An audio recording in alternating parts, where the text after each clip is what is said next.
আমি তো। এই যদি কেউ দেখে ফেলে? আরে আমি কি তোমার অন্য কেউ? তুমি তোমার বউই। শুধু নামেরই বউ, কামের না। পারলে তুমি তোমার বাড়ির সবাইরে বইলা দেখাও তো আমি তোমার বউ। আরে সময় হোক সবাইরে জানিয়ে দিই। আরে চলো। এই তো আমার ব্যথা দিলা। আচ্ছা আমার ব্যথা দিলে কি তোমার অনেক ভালো লাগে তাই না?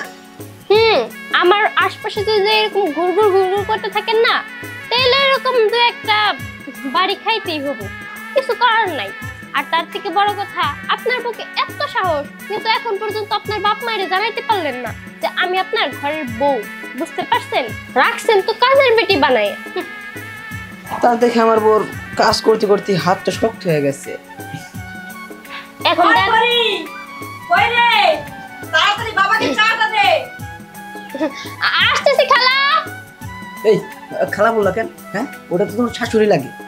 এখন শাশুড়ি বলে ডাক দেই। শোনো, আমরা কাগজ কলমে যে স্বামী স্ত্রী সেটা আমরাই জানি, ওনারা কি জানে নাকি? আসি খালা। দেখি সামনে খালাই।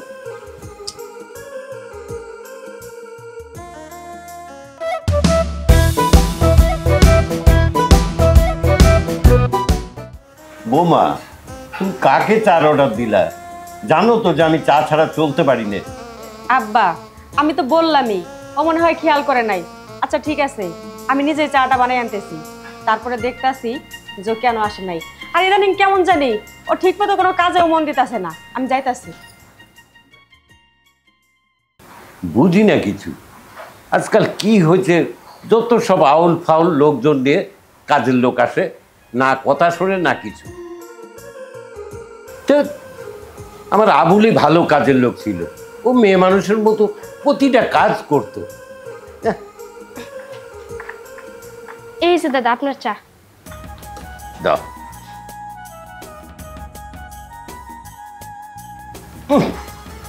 এটা চা না শরবত? তুমি জানো না আমি চাতে চিনি খাই না? ইস, আবার কি ভুল করে ফেলছি। আসলে এটা তো দাদার জন্য চা, সেটা তো আমি বুঝতেই পারিনি। আমি তো ভাবছি ওনার জন্য চা, এই কারণে তো এত চিনি দিছি। কি হলো, কোনো কথা বলছো না যে? চুপচাপ কেন? দাদা ভুল হয়ে গেছে, আপনি চাটা দেন, আমি এখন নতুন করে আপনার চিনি চা আইনে দিচ্ছি। তোমার আর নতুন করে চা আনতে হবে না। ধরো, এই বাড়িতে তুমি যেদিন থেকে এসছো সেদিন থেকে প্রতিটা কাজ তুমি উল্টাপাল্টা করতেছো। যত সব। আরে বুঝতেছেন না কেন? আমি তো এই বাড়ির আসল কাজের লোক না। আপনার নাতিন যদি আমার এই বাড়ির বউ হিসেবে স্বীকৃতি দিত, তাইলে না হয় সব কাজ গুছাই করতে পারতাম। বাট এখন তো আমার সবকিছু আইলে যেতেছে।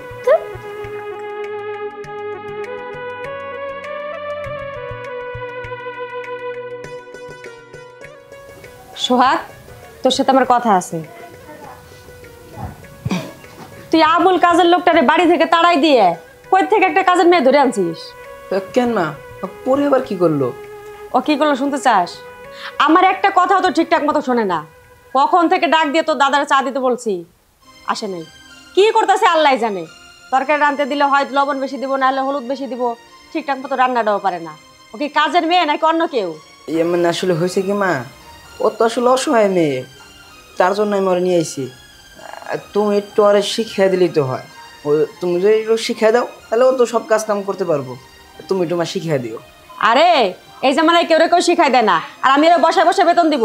কোথাও কাজে আসতে হলে আগে থেকে কাজ শিখে তারপরে আসতে হয়। আর আমি একটা জিনিস বুঝলাম না, ওই মেয়েটার প্রতি তোর তো দরদ কিসের? কই মা, আমি তো মেয়েটার জন্য দরদ করতেছি না মা, অসহায় মেয়ে, গরিব, বুঝোই তো। তুমি একটু কাজটা শিখিয়ে দিও। আর আমি মেয়ের বুঝাই বলে দিব। আমি শুধু তোর মুখের দিকে তাকাইয়ে মেয়েটার এই বাড়িতে আশ্রয় দিচ্ছি, নাহলে কবে ঘাড় ধাক্কা দিয়ে বাড়ি থেকে বের করে দিতাম। ঠিক আছে মা। মা যেরকম শুরু করছে মনে হয় না যে এই বিষয়টা বেশি দিন লোকে রাখতে পারবো।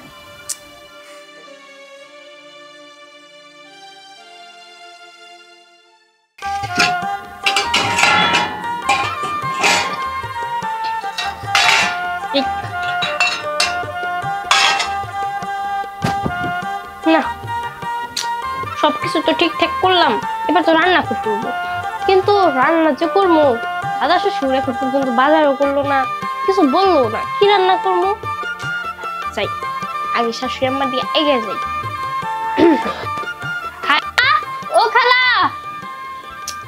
বুঝে থাকে। কি হয়েছে? রান্না করতে গেছি, রান্নাঘরে কিছুই নাই। এখন আপনি কোন আমি কি রান্না করবো আর আপনারা এবার কি খাবেন? রান্নাঘরে কিছু নাই? আচ্ছা ফ্রিজে দেখো, ফ্রিজে তো আছে। ফ্রিজেও নাই।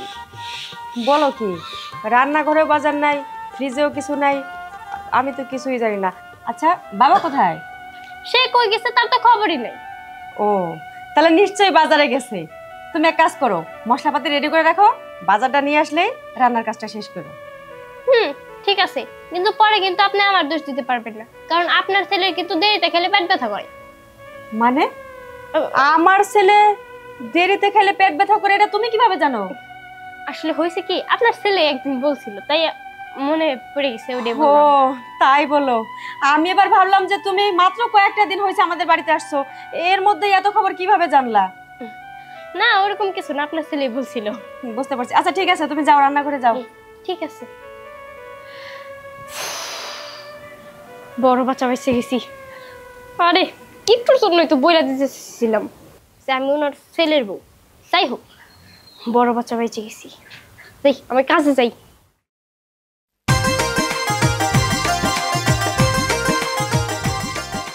কতদিন পর গ্রামে আসলাম। গ্রামের রাস্তাঘাটগুলো এরকম কেন? বৃষ্টি এসে কাদা লেগে গেছে গা। আর বাড়ির কারো তো একটা ফোনও দিলাম না। যাই, বাড়িতে গেলে সব একদম চমকে যাবো গা।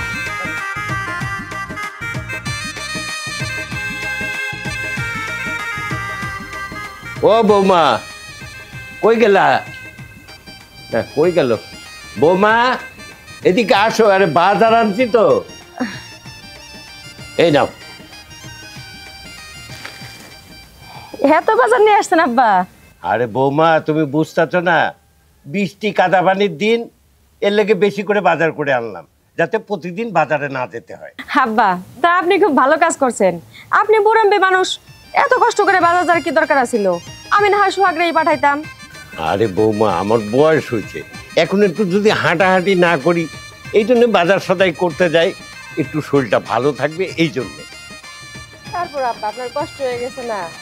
দাদু কেমন আছো? আরে নাতি যে, থাক থাক থাক, তুই কোনো খবর টবর কিছু না দিয়ে চলে আসলে যে। দাদু, তোমার যদি খবর যাইতাম তাহলে কিন্তু তোমরা সারপ্রাইজটা পাইতে না, তার জন্য খবর দিয়ে আসি নাই। দেখছো? কোনো কিছু না জানে এইভাবে চলে আসবে?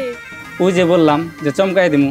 দাদু, এবার কিন্তু আর আমি বিদেশ যাব না, এবার ভাবছি দেশে একটা বিজনেস করব। খুব ভালো কথা দাদু ভাই, খুব ভালো কথা।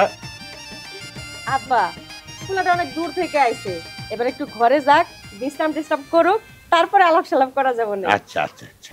মা, দাদু, সোহাগরে দেখছি না, সোহাগ কই? আরে সোহাগ ঘরেই আছে, আয় ঘরে আয়, তারপরে কথাই বলে। দাদু ভাই চল ঘরে চল।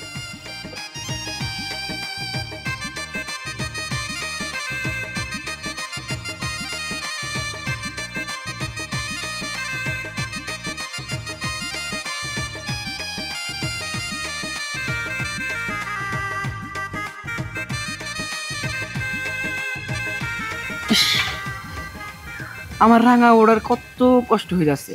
এই বাড়িতে সারাদিন গাধার মতো খাটে, এগুলা দেখলে আমার কুলজাটা ফাইটা যায়।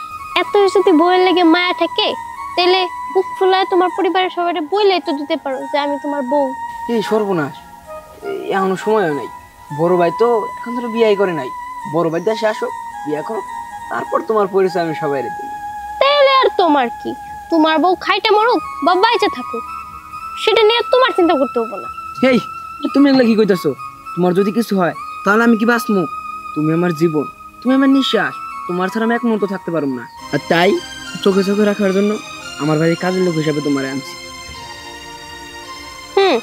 সবকিছু বুঝতে পারছি, কিন্তু আমার না খুব ভয় হইতেছে। এই অভিনয়টা যদি আমি ঠিকভাবে না করতে পারি, কারণ মুখ ফসকে কখন কি বলে ফেলি, আমার নিজের ঠিক নাই। যদি সবাই যায় না যায় আমাদের বিষয়ে। পরি, তুমি একটু ধৈর্য ধরো, আর কয়েকটা দিন। বড় ভাই যদি বিয়ে করে তাহলে আমি তোমার পরিচয় দিতে পারবো। তুমি কয়েকটা দিন ধৈর্য ধরো, ভুলেও কিন্তু এখন ভুলো না যে তুমি আমার বউ। ঠিক আছে, যাও, বলবো না। হাতটা ছাড়ো, কি যদি দেখে ফেলে সমস্যা হয়ে যাবে। আচ্ছা ঠিক আছে। আচ্ছা ঠিক আছে, তোমার কাজে যাও, আমার কাজ আছে।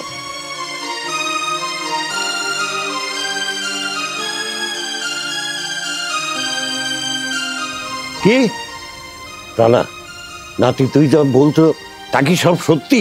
হ দাদু, সবই সত্যি। আমি তো আমার নিজের চোখে অবিশ্বাস করতে পারলাম না। দাদু, আমি যদি জানতাম যে বাইরে দেশে এইসব ঘটনা আমার আসার দিনই দেখতে হবো, তাই আর আমি বিদেশ থেকে আজকে আসতাম না।